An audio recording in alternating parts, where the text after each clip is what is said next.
Tarde por este privilegio que nos das de poder estar aquí, Señor. Gracias por este regalo maravilloso que tú nos has dado de tu palabra. Queremos en esta tarde pedirte que tú nos hables, que toques nuestros corazones y podamos salir de aquí renovados y bendecidos y que verdaderamente, Señor, tu palabra hable a nuestras vidas. Señor, que esa palabra que va a ser expuesta ahora sea bendecida, sea dirigida por tu Espíritu Santo y que caiga en buena tierra, Señor, en corazones ya dispuestos y preparados después de este hermoso tiempo de alabanza y de adoración, y recibimos tu palabra con acción de gracias, Señor, en el nombre bendito de Jesús. Amén, amén. Quiero llevarles, por favor, al segundo evangelio, el evangelio que lleva por nombre Marcos, el capítulo 2, evangelio según San Marcos, capítulo 2.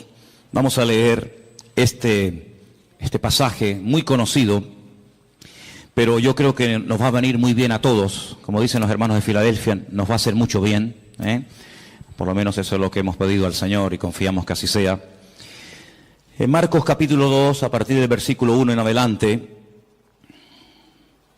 dice que Jesús entró otra vez en Capernaum. Capernaum, Cafer en hebreo significa pueblo, Naún es el lugar o es el nombre del profeta Naún. Así que Jesús utilizó durante algunos años de su ministerio el pueblo de Capernaum, el pueblo donde había nacido y se había criado el profeta Naún, como cuartel general. Y allí, estando en Capernaum, después de algunos días, se oyó que estaba en casa.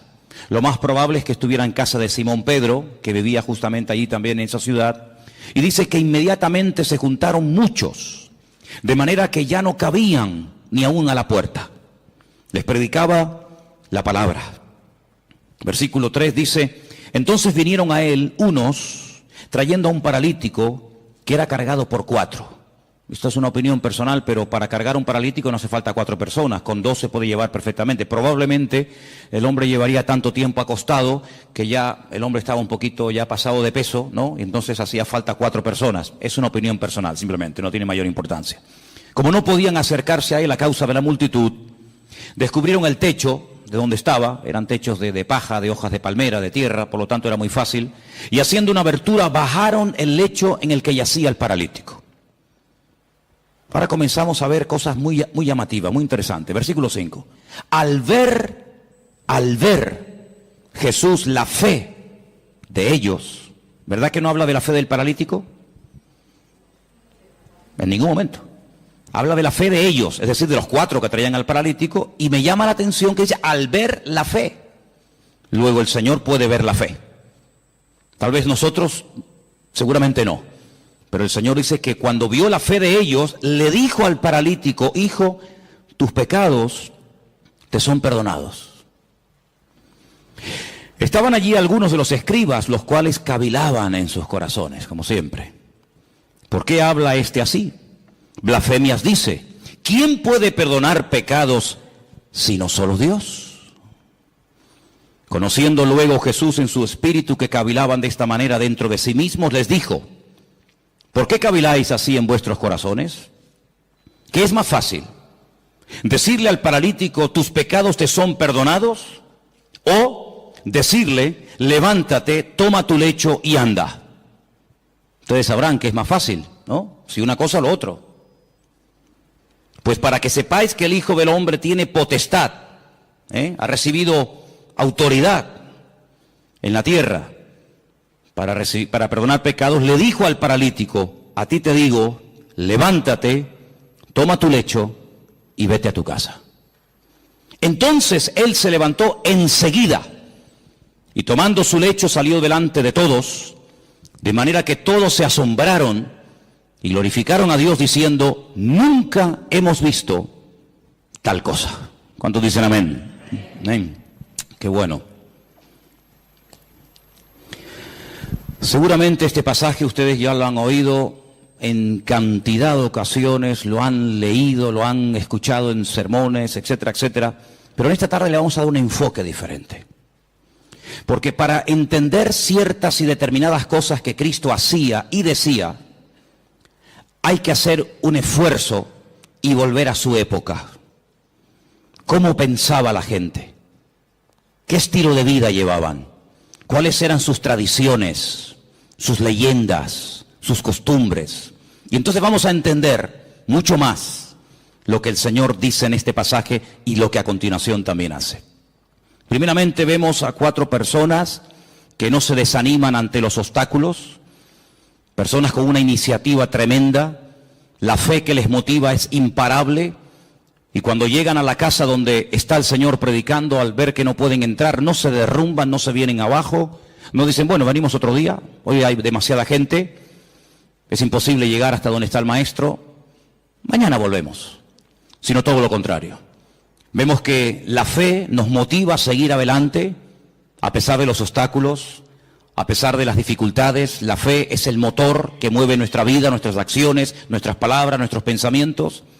Y esta gente sube a lo alto del terrado, y dice la palabra de Dios, como hemos leído, que hacen un agujero en el techo y descienden a este hombre hasta llegar hasta donde está el Señor. Luego vemos que la fe es el ingrediente indispensable para que tú y yo no nos vengamos abajo en momentos de dificultades en la vida. La fe es el elemento indispensable y más que nunca en estos tiempos para que nuestra vida siga adelante y no se frene ante los obstáculos que van a aparecer sí o sí. Por eso una de las razones por las cuales el Señor nos dio la fe, no solamente es para que inicialmente le conociéramos y tuviéramos un encuentro y una experiencia personal con Él, sino que la fe también nos ayuda a mantenernos, no solamente a alcanzar la salvación a través de Cristo, de sus méritos, sino para que haya una vida de mantenimiento y de proceso y de acceso continuo a las bendiciones del Señor. Vemos que la fe no detuvo a esta gente, sino que la fe les ayuda a vencer obstáculos. Probablemente si no hubieran tenido fe hubieran dicho, vámonos, ¿qué hacemos aquí? Nunca nos va a atender, siempre está ocupado, siempre está rodeado de gente, incluso puede ser que hasta más necesitadas que nosotros. Sin embargo, la fe es algo maravilloso porque nos ayuda a vencer el desánimo, la indiferencia, la apatía, el bueno, otro día vengo. Por eso es fundamental que la fe que tienes, la vives, la uses, para que cuando te vengan los obstáculos que te van a venir a lo largo de tu vida, de la índole que sea, tú puedas vencer cada uno de ellos y utilizar los problemas como una especie de plataforma o de trampolín para conocer las grandezas y las maravillas del Señor en tu vida. ¿Cuántos dicen amén? Ahora vamos a pasar a las primeras palabras que el Señor Jesucristo le dirige a este hombre. Pero antes de entrar en ellas, yo quiero recordarles que aquí el jueves yo hablé acerca de un pasaje que se encuentra en el Evangelio según San Lucas, creo recordar que era el capítulo 13, donde veíamos a una mujer, no podemos decir cristiana porque no sería el término correcto, pero el término que aparece ahí es hija de Abraham, es decir, era una creyente, ¿sí? No era una pagana, una idólatra, una que pasaba por la calle y entró a ver qué pasaba allí, sino era una mujer judía, una mujer que había sido criada en la ley de Moisés, en las costumbres del pueblo de Israel, y dice que durante 18 años había tenido que soportar, había tenido, digamos, entre comillas, que resignarse a la cruda realidad de que a pesar de su fidelidad a la sinagoga, a pesar de su conocimiento de la Escritura, dice la Escritura que ella no se podía enderezar de ninguna manera. El principal de la sinagoga aparentemente ni le prestaba atención. La religión de la época aparentemente no le había servido de nada. Ella oía y asistía a la sinagoga, pero entraba y salía durante 18 años y siempre estaba igual, y yo me atrevería a decir que hasta en algunos casos hasta peor. Sin embargo, dice la Biblia que ese día el Señor la vio. Y cuando la vio, la sacó de aquellas cortinas, de aquellas celosías, ¿verdad? Donde ya explicamos que se ponían las mujeres en aquella época y se siguen poniendo hasta el día de hoy. Y entonces dice algo increíble. Le dice, mujer, eres libre de tu enfermedad. Porque dice que tenía espíritu de... Y quiero aclarar, y ya lo aclaramos el jueves, que no tenía un demonio, no tenía un espíritu viviendo dentro de ella, sino que tenía una inclinación, tenía espíritu de enfermedad. Y el Señor tuvo que desatarla espiritualmente hablando. No estaba poseída, estaba atada espiritualmente hablando, que son dos cosas distintas. Y dice la Biblia, yo he hecho hoy en el mundo espiritual lo que ustedes hacen todos los días cuando desatan a vuestras bestias, a vuestros mulos, ovejas, camellos o lo que sea, y lo lleváis a beber y luego volvéis, y cuando lo traéis lo volvéis a atar. Luego lo mismo que vosotros hacéis en lo físico, yo lo acabo de hacer en lo espiritual en esta mujer. Y la evidencia de que ahora está desatada, la evidencia de que ahora es libre, es que se puede enderezar.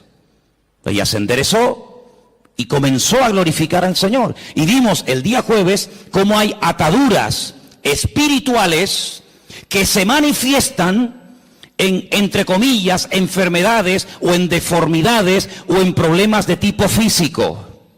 Esta mujer no tenía problemas de artrosis. Esta mujer no tenía la columna torcida, no tenía una escoliosis. Esta mujer tenía un problema de tipo espiritual que se manifestaba y se podía ver, se hacía visible por una curvatura exagerada. Y dice Lucas, que es el médico, que bajo ninguna manera esta mujer se podía enderezar. Luego hay ataduras invisibles que se manifiestan de una forma visible. En este caso, lo que tenía por dentro se manifestaba por fuera. Pero en esta porción, en este capítulo que hemos leído, vamos a ver cómo una persona mentalmente puede estar también atada. En aquellos días, la filosofía de vida era la siguiente: enfermedad, persona enferma, significa que esa persona está en pecado. Porque si no estuviera cometiendo un pecado, la enfermedad no podría tener ningún lugar, ninguna cabida en la vida de esa persona. Fijaros hasta dónde se llegaba. Claro que antes de la caída del hombre, la enfermedad no existía. La enfermedad vino a consecuencia de la desobediencia, de la rebelión del hombre, pero no necesariamente toda persona creyente en la actualidad que está enferma necesariamente está cometiendo un pecado. Porque esa filosofía de vida lo único que trae es condenación. Y donde hay condenación, Dios no está, porque Dios nos libra de toda condenación. Por lo tanto, en aquellos tiempos, cuando una persona estaba sana, casi rayaba el orgullo, porque decía: estoy sano porque soy justo, porque diezmo, porque oro, porque ayuno, porque soy buena persona, pero no tanto porque Dios tiene misericordia de mi vida y me da salud, sino porque yo, por mis méritos, casi he llegado a merecerme la salud que tengo. Por el contrario, cuando una persona estaba enferma, automáticamente se le señalaba con el dedo y se decía: ¿ves? Este hombre tiene que estar cometiendo un pecado terrible en su vida y Dios está enfadado con él, y la forma de manifestar que está enfadado es mandándole una enfermedad. Ahora podéis entender el pasaje de Juan capítulo 9, lo habéis leído, ¿verdad? Donde dice la Biblia que los discípulos pasan por un camino y se encuentran a un hombre que es ciego. Y la pregunta que le hacen los discípulos al Señor, ¿cuál es? Señor, ¿quién pecó? ¿Este o sus padres, para que este hombre haya nacido ciego? ¿Os dais cuenta cómo ellos toda enfermedad que la persona estuviera pasando en ese momento la relacionaban directamente, causa y efecto, con un pecado que la persona estaba cometiendo? Los rabinos decían en aquella época que hasta que todos los pecados de la persona no fueran perdonados, nunca podría ser libre de cualquier enfermedad que tuviera. Ahora, con esta información, volvamos al pasaje. El hombre lo descuelgan por el techo, y cuando lo presentan delante del Señor, el Señor en ese momento, aunque lo pueda hacer y ahora lo veremos, en ese momento no dice: hijo, a ti te digo yo tus pecados. Eso no está diciendo el Señor. Eso es lo que muchas veces se ha dicho. Eso es lo que muchas veces se ha predicado, que en ese momento el Señor Jesucristo le está perdonando los pecados al hombre. Pero es que eso no dice la Escritura. Lo que la Escritura dice es lo siguiente: al ver Jesús la fe de ellos, versículo 5, le dijo al paralítico: hijo, que tus pecados ya han sido perdonados. No es que yo en este momento te los perdono, ¿me entendéis? Hijo, que estás siendo esclavo de una mala información, de una mala enseñanza que te han dado, y yo te digo que tus pecados ya han sido perdonados. Claro, automáticamente los que estaban allí, parece que había venido como una especie de un comando, ¿no?, del Sanedrín de Jerusalén para pillar al Señor siempre en el más mínimo fallo. Automáticamente comienzan a cavilar, y tenían razón. Solamente Dios puede perdonar pecados, nadie puede perdonar los pecados. Pero si os dais cuenta, Jesús no está diciendo en ese momento: a ti yo te perdono los pecados, sino que le transmite la información del Padre, diciéndole: hijo, que tus pecados ya han sido perdonados. Por lo tanto, esta enfermedad no es consecuencia directa de un pecado que no ha sido perdonado en tu vida. Fijaros hasta qué punto esto estaba interiorizado, enraizado en la cultura de la época, que si ustedes vienen conmigo un momentito al Antiguo Testamento, a 2 de Samuel capítulo 12, ahora vamos a volver aquí, pero en 2 de Samuel capítulo 12, cuando el profeta Natán llega al palacio del rey David a decirle, a amonestarle acerca del pecado que ha estado cometiendo. Si ustedes leen todo el capítulo 12, no nos da tiempo de leerlo ahora, pero leerlo por favor al llegar a casa, 2 de Samuel capítulo 12, en el versículo 13, cuando el profeta Natán le amonesta al rey David, él dice en el versículo 13, entonces David le dice al profeta Natán, he pecado contra el Señor, he pecado contra Dios. Pero Natán le dijo, pero también el Señor ha redimido tu pecado, ¿y qué añade? No morirás. Es decir, la consecuencia de que Dios te ha perdonado es que no has muerto. Porque si hubieras muerto, es la evidencia de que Dios no te perdonó. Fijaros la profundidad de esto, hermanos. Dios te ha perdonado. Sí, ya, porque tú lo digas. No. ¿Sabes por qué te ha perdonado? ¿Sabes por qué puedes estar plenamente convencido 100% de que Dios te ha perdonado a pesar de la que has liado? ¿Cuál? Que no morirás. Ay, amigo. Ahora cuando vamos al Nuevo Testamento y nos encontramos con esta historia que estamos analizando en esta tarde, nos encontramos que el Señor Jesucristo le dice a este pobre hombre, a este pobre paralítico, tus pecados han sido perdonados. Por lo tanto no tienes que estar atado mentalmente. Aquella estaba atada espiritualmente, este tiene ataduras mentales porque cree que su enfermedad es una consecuencia de un pecado que está cometiendo. Por lo tanto, el hombre ni siquiera se atreve a dirigirle ni una sola palabra al Señor. No le pide nada, ni clemencia, ni misericordia, ni nada. Porque la evidencia, según su mente, de que el Señor está enfadado conmigo, es que me tiene aquí postrado en esta cama. Nada más lejos de la realidad. Mira, aquí tenemos un versículo que lo hemos citado millones de veces. Y el versículo es muy fácil y muy fácil de entender. Conoceréis la verdad y la verdad os hará libres. Dele la vuelta al texto. En vez de creer en la verdad que trae libertad a tu vida, cree en una mentira y serás la persona más esclava y la persona más deprimida y la persona más amargada de todo el planeta Tierra. Porque así como la verdad liberta, la mentira esclaviza y ata. Este hombre estaba atado mentalmente. Claro, ¿qué rabino le iba a decir en su época? Tus pecados han sido perdonados. Pero si han sido perdonados, ¿por qué sigo enfermo? Bueno, ¿cuál es la evidencia? ¿Cuál es la evidencia? Porque claro, decirle, oye, que Dios es un Dios de perdón, es un Dios de misericordia, que tus pecados han sido perdonados, eso no cuesta nada. Por eso el Señor lanza la pregunta. Aquí hay un mensaje en dos direcciones. Primero hacia el paralítico y también hacia los escribas y fariseos que están allí cuestionando la credibilidad de dichas palabras. ¿Cómo se atreve este hombre a perdonar pecados? Es que no está perdonando pecados, está dando la información. Está trayendo consuelo y aliento y esperanza a un corazón que está creyendo en una mentira. Ahora eso hay que demostrarlo. Muy bien. Pues entonces ahora viene el momento de la verdad. Ahora lo que tienes que hacer es levantarte, toma tu lecho y sal de aquí caminando y será la evidencia visible, el botón de muestra que demostrará que efectivamente tus pecados son perdonados. El hombre toma su lecho, se levanta, se va, y el texto termina diciendo que glorificaron a Dios, se quedaron asombrados y dicen, nunca, claro, nunca hemos visto tal cosa, porque nunca le habían enseñado eso. Tú tienes que comenzar a orar, a pedir y a declarar por fe en el nombre del Señor lo que a ti te gustaría ver en tu vida. El gran problema es que muchas veces nuestras palabras, hermanos, son un obstáculo para que la gloria del Señor y el poder de Dios se manifieste en nuestra vida.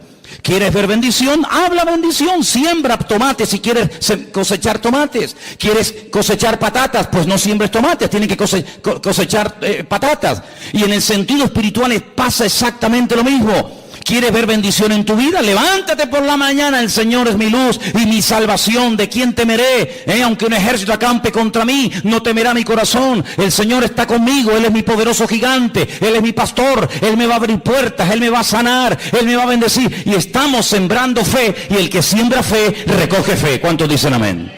Por lo tanto, amados hermanos, tengamos mucho cuidado, no solamente con nuestras palabras, sino con nuestras actitudes y también, como no, con nuestros pensamientos.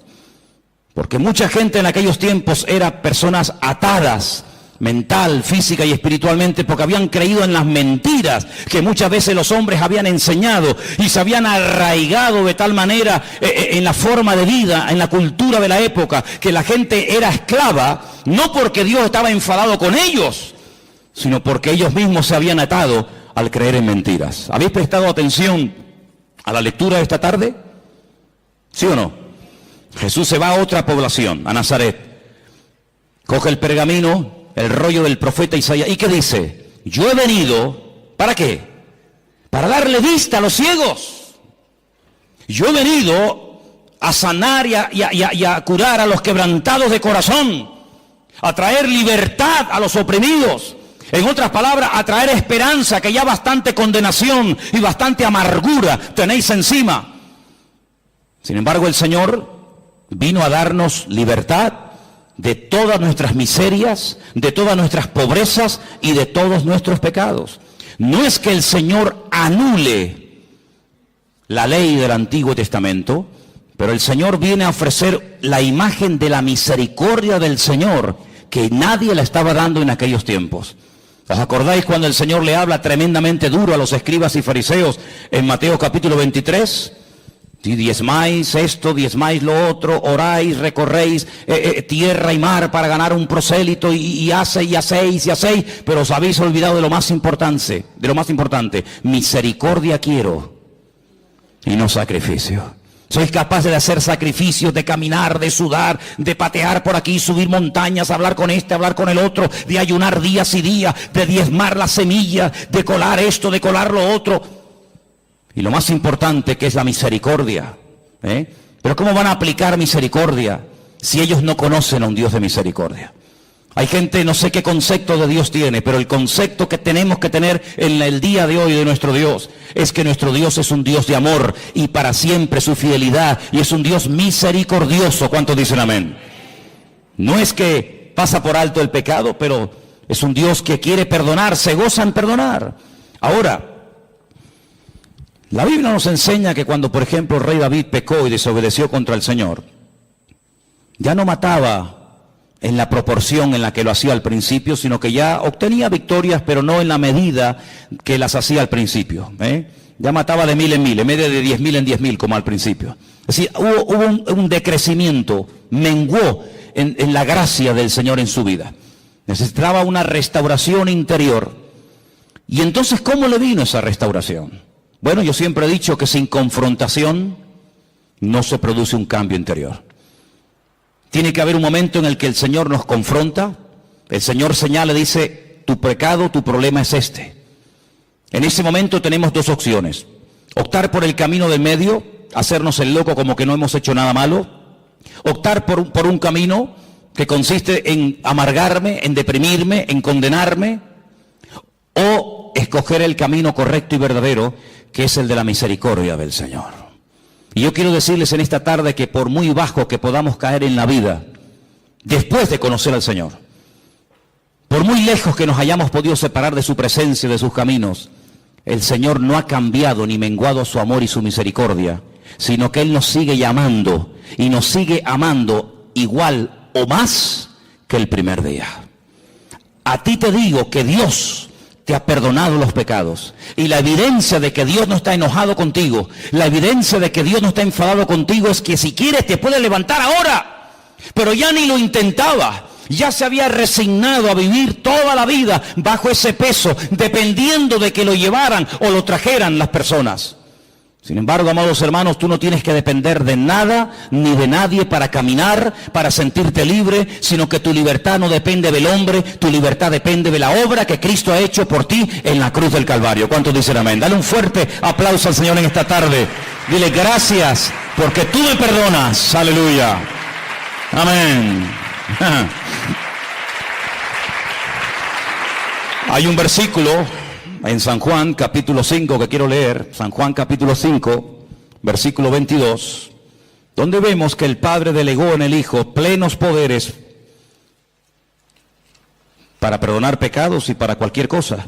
Y quiero que lo leamos porque no quiero que penséis que estoy tratando de decir que Jesús no tenía autoridad para perdonar pecados, no estoy diciendo eso. De hecho, el versículo que vamos a leer ahora nos demuestra que el Padre delegó, dice, este es mi Hijo amado en el cual delego, en el cual deposito toda mi confianza.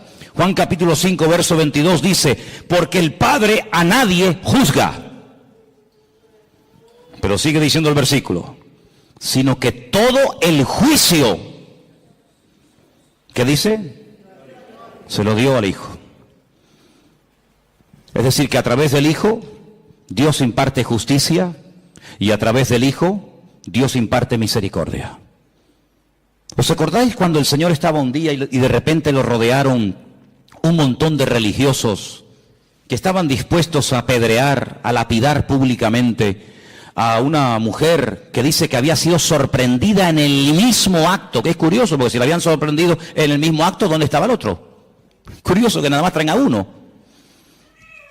Y le dijeron, nuestra ley, como dándole lecciones de moral al Señor, como enseñándole cosas que él ignoraba, nuestra ley dice que tenemos que tomar medidas radicales ante este tipo de pecados, y nuestra ley dice que hay que matar a pedradas a semejantes personas. Y el Señor dice, muy bien, perfecto, yo conozco esa ley, si la di yo, si yo la di. El problema es que para poder ejecutar esa ley, uno tiene que estar limpio y libre de pecado. Ahora, si tú crees que estás libre de pecado para poder matar a pedradas a una persona, pues coge la piedra y tírala. No sabemos lo que el Señor escribió en tierra. Algún día lo sabremos, ¿no? ¿No te parece? Por lo menos yo se lo pienso preguntar. La cuestión está en que dice la Biblia que desde el más grande hasta el más pequeño todos salieron corriendo y ninguno se quedó. Perdón, sí se quedó uno. Se quedó el único que podía tirar una piedra y una y 20 contra ella, ¿sí o no? Porque él nunca había pecado, luego era el único que podía decir, bueno, nadie te va a apedrear, pero yo sí, porque yo no he pecado, yo soy justo, yo soy limpio y sin mancha. Sin embargo, ¿qué le dice? Yo tampoco te condeno. Vete y no peques más. Es impresionante, ¿verdad? Ese es nuestro Dios. Hablar yo del perdón de Dios en esta tarde, no digo que sea perder el tiempo, pero es algo que tenemos todos tan claro, ¿sí o no? Gloria a Dios por el perdón de Dios. Gloria al Señor que vemos que perdona al ladrón en la cruz sin haber hecho ningún mérito para ser perdonado. Gloria a Dios que perdona a la mujer adúltera que según la ley de la Torá de Moisés merecía la muerte. Gloria a Dios que perdonó a Pedro a pesar de que le traicionó o le negó. Ponle el adjetivo que quieras. Gloria a Dios que no hay pecado que Dios no pueda perdonar. Hablar del perdón de Dios, hermano, para nosotros no es una predicación, es una realidad. Es algo que hemos experimentado. Todos los que estamos aquí, o la inmensa mayoría, sabemos que el Señor, tanto antes como después de haberle conocido, nos ha tenido que perdonar muchas veces, ¿sí o no? Porque claro, siempre cuando hablamos de perdón y de misericordia, parece que tenemos que volver a nuestra vida anterior a conocerla al Señor. No, yo no hablo de esa, yo hablo después de haberle conocido. O es que después de haberle conocido no hemos roto nada. Es que después de haberle conocido no hemos caído, tropezado y pecado. ¿Hay alguno aquí así? Porque antes pecábamos por ignorancia, pero ya después de conocerla a Él, pecamos sabiendo que a nuestro Dios le ofendía el pecado y lo hemos hecho igualmente. Y el Señor nos ha perdonado. Y la evidencia de que nos ha perdonado es que estamos vivos. Pero yo no quiero hablar del perdón de Dios, porque ya lo sabéis. Yo quiero hablar acerca de si ahora nosotros vamos a perdonar nuestras ofensas a aquellos que nos han hecho daño. Hay muchas formas de matar a una persona. Dicen que en algunas tribus se ha practicado y se practica en la actualidad algo que se llama el ostracismo. El ostracismo consiste en no dirigirle la palabra a una persona. En una tribu, cuando alguien cometía un delito, un pecado, un error contra la tribu, pues lo dejaban vivir en la tribu, pero nadie podía hablarle, nadie podía saludarlo, no había ningún contacto físico, ni palabras, ni conversaciones, ni buenos días, ni buenas tardes, ni nada, ni por ahí te pudras. Cuenta la historia, hay muchos casos en la historia de personas que morían de pena, de tristeza. Incluso cuentan algunos casos en algunas tribus que la gente iba y se despeñaba, se lanzaba, optaba por el suicidio, porque era tan grande la carga continua y permanente. Y encima te lo recordaban cada 10 minutos o cada 5 minutos que la gente optaba por quitarse la vida. Cuando vamos al Nuevo Testamento encontramos la famosa oración modelo del Padre Nuestro, que en cierta medida, si conocéis lo que era el año de jubileo, está basado en eso. Cada 7 años y luego cada 50 años se tenían que perdonar las deudas. ¿Conocéis, verdad? Algunos dicen, algunos historiadores, algunos expertos en escritura, dicen que el Señor Jesucristo, cuando leyó la escritura en Nazaret, que se leyó esta tarde aquí, estaban celebrando el año de jubileo, pero ya nadie ponía en práctica lo de dar libertad a los cautivos, que era dar libertad a los esclavos, perdonar las deudas, devolver las tierras a sus dueños originales. Pero ¿qué dice el Padre Nuestro? Perdónanos como nosotros también perdonamos a nuestros deudores. Es decir, lo mismo que hemos recibido es lo mismo que tenemos que devolver. El Señor da una parábola diciendo, había un hombre que le debía una fortuna a otro hombre que jamás le había podido pagar, ni le iba a pagar en el futuro. Y todo fue perdonado en un instante porque él pidió misericordia, él pidió clemencia y le perdonaron todo. Y este mismo hombre, con ese perdón, con ese alivio de no deberle nada a nadie, sale a la calle y se encuentra con uno y lo agarra por el cuello y le obliga a que le pague una deuda insignificante. Y el Señor, que le perdonó la gran deuda, le dice, ¿cómo es posible que hayas sido tan mezquino? ¿Cómo es posible que seas tan duro cuando tú me debías mucho más a mí y yo te perdoné todo? ¿No debías tú salir y hacer exactamente lo mismo? Es decir, hermano, aquí recibimos misericordia, ¿pero para qué? ¿Para sentirnos bien y dormir tranquilos y seguir la vida? No, no solamente para eso, sino que recibimos misericordia para que podamos dar y hacer misericordia al que nos ha ofendido. Porque ¿qué es misericordia? Hablando de todo un poco. ¿Qué es misericordia? Habrá que definir el término para saber de qué estamos hablando. Misericordia, así claramente, es tratar a una persona mejor de lo que se merece. Ni más ni menos. La Biblia dice, si saludáis a los que os saludan, ¿qué recompensa tendréis? Si amáis a los que os aman, ahí no hay nada, digamos, de extraordinario. El Señor viene en el Nuevo Testamento, con el nuevo pacto, con la irrupción de su persona en el reino, con el reino de Dios. ¿Qué nos enseña? A ir más allá de la letra, a ir más allá de la obligación moral de decir, bueno, he hecho esto, punto. No, a ir hasta la segunda milla. Señor, ¿y cuántas veces perdona? A ver, porque habrá un límite en todo esto, ¿no? O tengo que estar siempre perdonando, como si yo fuera un tonto. Y el Señor, ¿qué le dijo? Como diciendo, un número infinitamente de veces. Imaginemos por un instante que Dios a nosotros nos va a perdonar un número determinado de veces. 30 veces, 40, 50, pon el número que quieras. Al llegar a ese número, toda ofensa, todo pecado, toda caída, todo tropiezo, todo mal pensamiento, toda mala palabra, toda mala acción no puede quedar perdonado porque ya ha llegado el cupo, ya has completado el cupo. ¿Se imaginan lo terrible que tendría que ser vivir la vida cristiana con esa presión, con esa amargura como este hombre?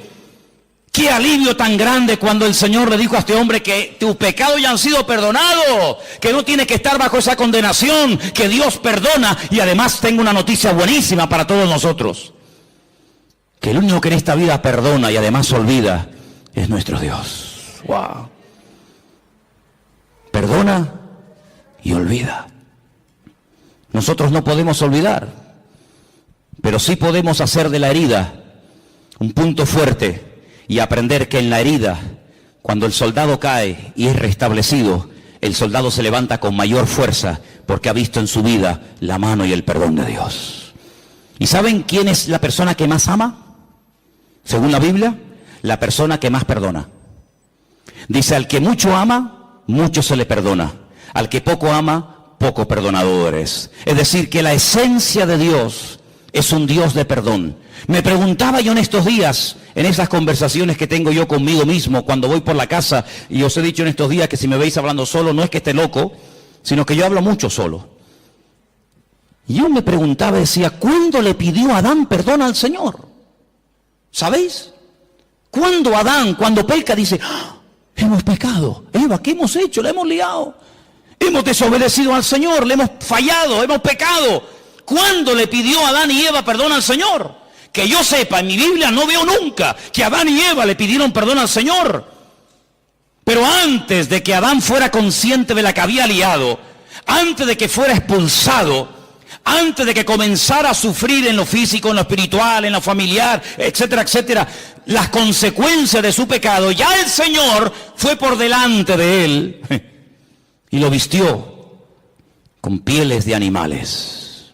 Luego tuvo que haber un derramamiento de sangre, porque que yo sepa, para arrancarle la piel a un animal habrá que matarlo, no lo va a hacer en vida, ¿no?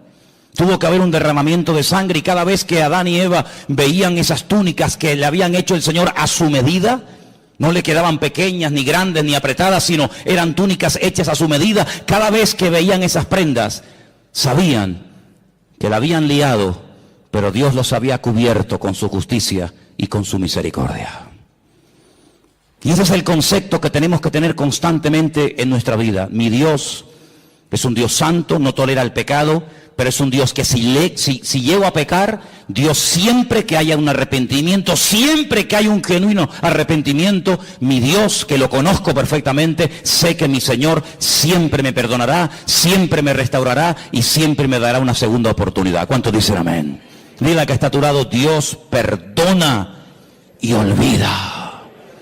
Así es, aleluya. Dios perdona y Dios olvida. Bendito sea el Señor. Algo que hace años escuché y tal vez nos pueda hacer mucho bien en esta tarde a todos y a cada uno de nosotros es: cuando me encuentro en una situación, no sé, de enfermedad, de dolor, de tristeza, de angustia, en fin, de lo que sea, hazte la siguiente pregunta: ¿qué haría en mi lugar el Señor Jesús? Imagínate que una vecina, no sé, te tira agua sucia en la puerta, te raya el coche, te insulta, te critica, no sé qué. Por poner un ejemplo, ¿qué haría Jesús si la vecina de al lado de su casa, donde él estaba posando esa noche, le hiciera semejante detalle? ¿Qué haría el Señor? ¿Qué haría el Señor si alguien llega y te insulta, y te amenaza, y te denuncia, y te no sé qué, y te no sé cuánto? ¿Qué haría el Señor? Eso es lo que nosotros tendríamos que hacer. Ni más, ni menos. Exactamente lo mismo que haría el Señor.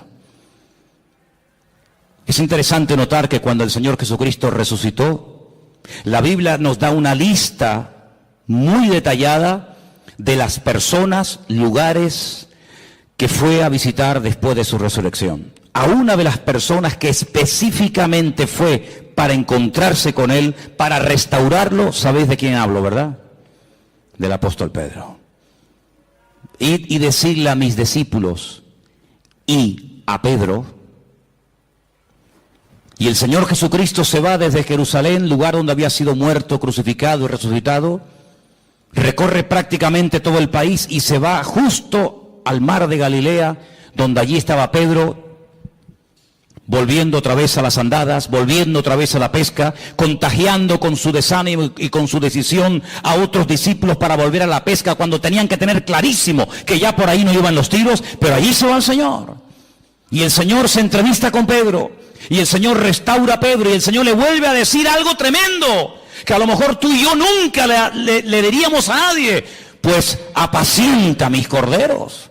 Y alguien podría objetar y decir: pero Señor, pero si cuando te vio hacer milagros, cuando te vio caminar por encima de las aguas, cuando te vio multiplicar panes y peces, la lió y dijo que no te conocía, ahora que te vas, le vas a delegar a él la responsabilidad, y como a uno de nosotros, de atender ovejas, de atender gente nueva, de pastorear iglesia, de difundir el evangelio. Pero Señor, ¿no te das cuenta que de este hombre nadie se puede fiar? Que ya la lió una vez, y si la lió una vez, ¿quién nos asegura que no vuelva a hacerlo?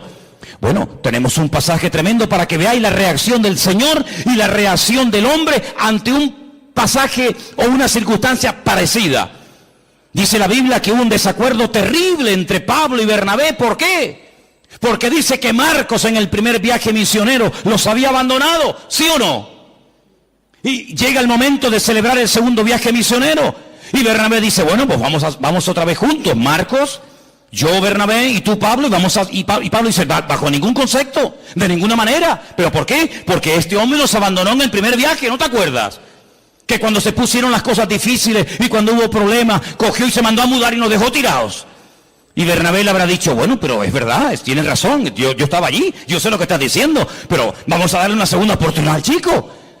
Ya ha crecido, ya ha madurado, ha pasado un tiempo, capaz que el hombre se ha arrepentido, ha recapacitado, se ha dado cuenta de que así no se puede ir por la vida. Ahora sí, ahora no, ahora cuenta conmigo, ahora no estoy para nadie. Y Pablo dice, bajo ningún concepto. Y dice que hubo tal desacuerdo entre estos dos grandes hombres de Dios, Bernabé y Pablo, que dice la palabra que Pablo se fue por tierra con Silas y se fue Bernabé por mar a la isla de Chipre, de la cual era, con Marcos. Así actúan los hombres, así actuamos los seres humanos. Como dicen algunos, el que la hace la paga, ¿verdad? Ni perdono ni olvido, dicen otros. Terrible. Sin embargo, el Señor Jesucristo llega a Galilea y podía haberse reunido con Juan, con Santiago, con Tomás, con Felipe, etcétera, y decir, bueno, Pedro, tú me dijiste que no me conocías, tú blasfemaste, tú dijiste que no querías saber nada de mí, por lo tanto, déjanos en paz, vete con los tuyos, que yo tengo a mi gremio. No. Yo quiero volver a incorporarte, yo quiero volver a integrarte y quiero volver a confiar en ti. De hecho, te lo digo. Apacienta mis corderos, apacienta mis ovejas. Y ese es nuestro Dios, ese es nuestro Señor Jesucristo, ese es nuestro Dios, un Dios de misericordia, un Dios que nos ha perdonado, pero no para que, como dije antes, podamos dormir tranquilos y decir, ay, qué bueno, ya mis pecados están todos perdonados. No, no solamente para eso, sino para enseñarte un modelo, para enseñarte un nuevo estilo de vida y para decirte lo que has aprendido y recibido es exactamente lo mismo que tienes que enseñar y transmitir a toda persona que a lo largo de la vida te ofendan. Porque dicho sea de paso, cuando alguien te ofende es porque Dios le permitió que te ofendiera. Algunos dirán, ¿cómo? No lo he entendido. Te lo voy a explicar para que lo entiendas. Cuando el rey David huía de Jerusalén porque su propio hijo Absalón, al que amaba con locura, fíjate cómo lo amaba, que viola a una de sus hijas. Sí, le quita el habla durante un tiempo, pero en el fondo David amaba con locura a su hijo Absalón. No hacía honor a su nombre, Padre Shalom, paz, el Padre de paz, y era un guerrero, era un traidor terrible.